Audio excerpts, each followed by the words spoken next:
Tara kuy, samahan nyo nga kami kung paano namin na-meet si Primo ng The House of Us at kung paano kami pumunta at mambaliw dito sa may SM San Fernando. Dito muna. Check ping. Okay. Check ping muna. Check. Dito.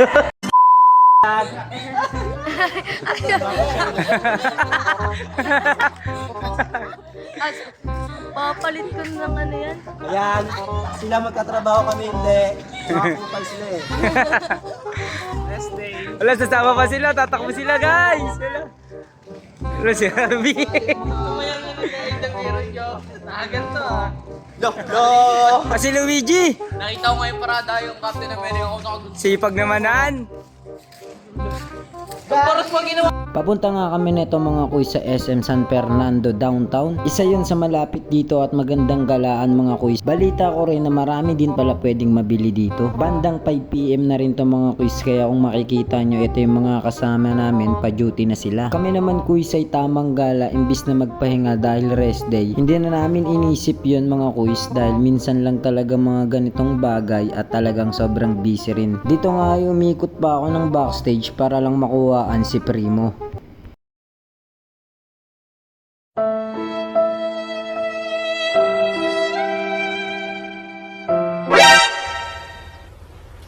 Wait a minute.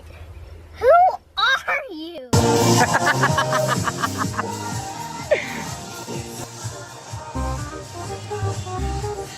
Makay na nga kami ng tricycle dito mga kuys at ito humabol pa yung isa nating kasamahan si Tuweweweng.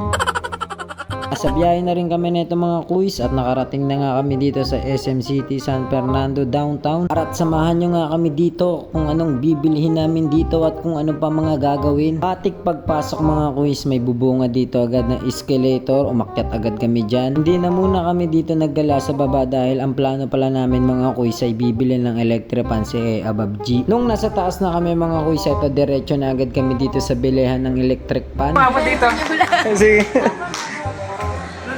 Wala, hindi abot.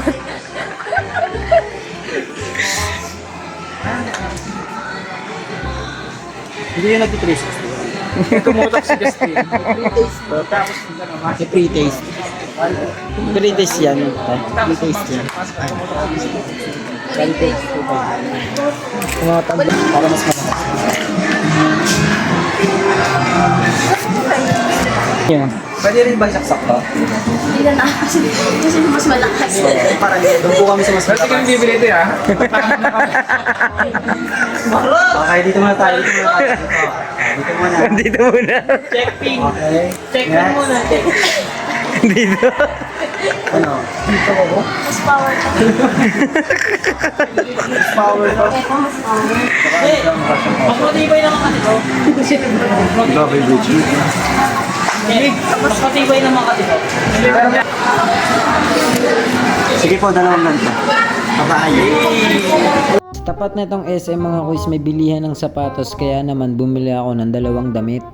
Dalawang Nike to at saktong-sakto to pang PSG lang dito mga kuys. Kulang ang pogi points natin kung damit lang, syempre bili na rin tayo ng kwintas. Binili ko nga dito gold na kwintas. Nike yung pendant at nagunahan nga kami dito dahil ako ang nauna, ito sinuot ko na agad at binili. Nakurso na dahan ko siya mga kuys dahil may mga diamond siya sa loob at talagang nakintab siya lalo sa dilim. Hindi rin kumpleto ang gala natin kung walang kainan at kaya naman bumalik ulit kaming SM sa may pinakataas to, ito ang Mang Inasal. Namiss ko nga dito kumain mga kuys, makakailang kanin kaya ako dito at tara sabayan nyo kami kumain.